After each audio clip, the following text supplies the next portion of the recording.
The Mekong River, home to one of the most diverse ecosystems on Earth, with over 1,100 freshwater species, accounting for 25% of the global freshwater catch. It is widely recognised as the rice bowl of Asia, responsible for sustaining at least 60 million livelihoods. Yet, in the face of such richness and abundance, exist some of the poorest people on Earth. In Cambodia alone, 70% of the population are without access to electricity. It is widely believed that hydroelectric power, which is electricity generated by flowing water, could provide an affordable, accessible and renewable source of energy to meet these needs and bring about broader regional prosperity through job creation and export earnings. This debate, fueled by plans for a further 200 dams on the Mekong, has exacerbated geopolitical tensions in the region. A growing rift between upstream and downstream governments, as well as NGOs, multilateral institutions and corporate interests, threaten to compromise the prospects of regional cooperation, food security for local communities and the environment.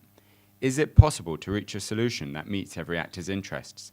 And most importantly, who holds the cards in this transboundary debacle?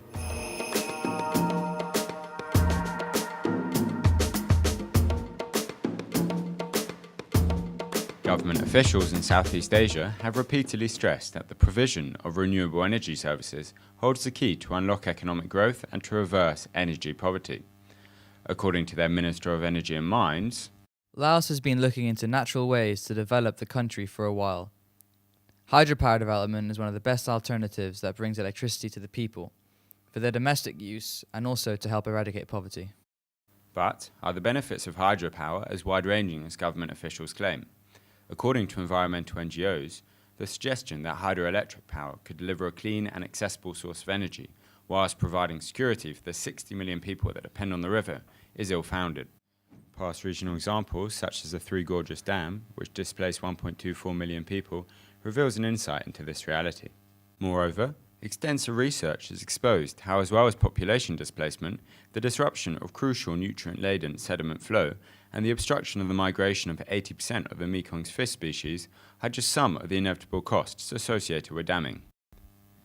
Backed by other academics, Professor Les Kaufman from Johns Hopkins University discusses this unavoidable trade-off inherent to damming.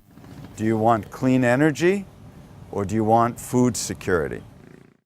Kaufman goes on to refer to the Tonle Sap Lake in Cambodia as the biggest victim in the face of current proposals for upstream damming. Great Lake Tonle Sap has been called the beating heart of Cambodia. There are plans for more than 200 dams, and most likely turning off this huge pulse of productivity. Of further concern is the Thai-funded Xayaburi development in Laos, which will be the first dam built on the main stem of the Mekong River. Yet, what have multilateral actors such as the Mekong River Commission done to mitigate concerns over damming in the Mekong?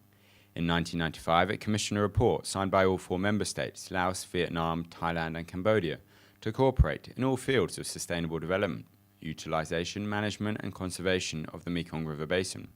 However, according to International Rivers, illegal projects such as the development of the Xayaburi Dam in Laos continue to tarnish the MRC's credibility to implement its mandate.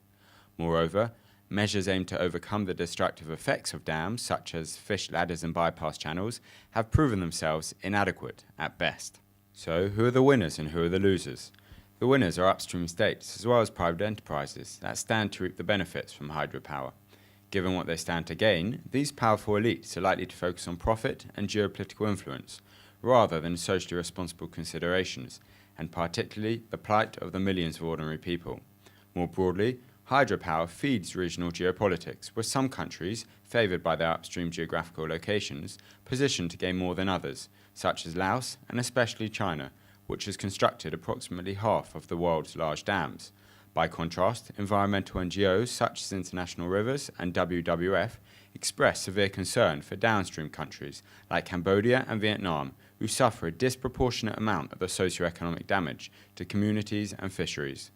While some may benefit considerably, the overall cost for a far higher number of people whose livelihoods are devastated and appear to be rarely rejuvenated makes hydropower's distribution of cost and benefit intolerably inequitable.